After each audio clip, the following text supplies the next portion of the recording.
আজ আমি বানাচ্ছি চিলি কচু। চিলি পটেটোটা কিন্তু আমরা কম বেশি সবাই খেয়েছি। চিলি কচুর রেসিপিটা একবার ট্রাই করে দেখো, খেতে কিন্তু দুর্দান্ত লাগে। তো এখানে আমি খানিকটা কচু নিয়ে পরিষ্কার করে ধুয়ে নিয়েছি।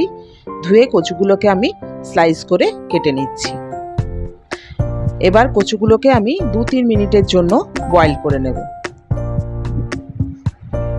তো কচুগুলোকে 2-3 মিনিট বয়েল করে নেবার পর এবারে আমি কচুগুলোকে তুলে সাইড করে রাখলাম।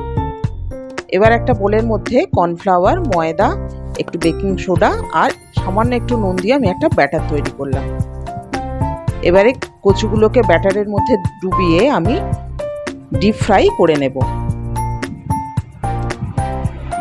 এভাবে উল্টে পাল্টে কচুগুলোকে বেশ একটু লাল লাল করে ভেজে নিতে হবে।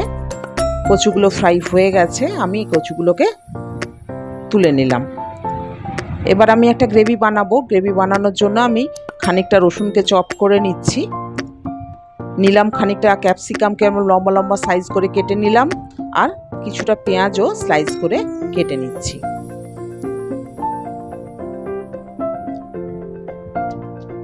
কড়াইয়ের মধ্যে এবার আমি দিয়ে দিলাম রসুনটা যেই একটু ভাজা ভাজা হয়ে আসবে তখন ক্যাপসিকাম আর পেঁয়াজটাকে দিয়ে আমি সামান্য একটু নেড়ে নিলাম।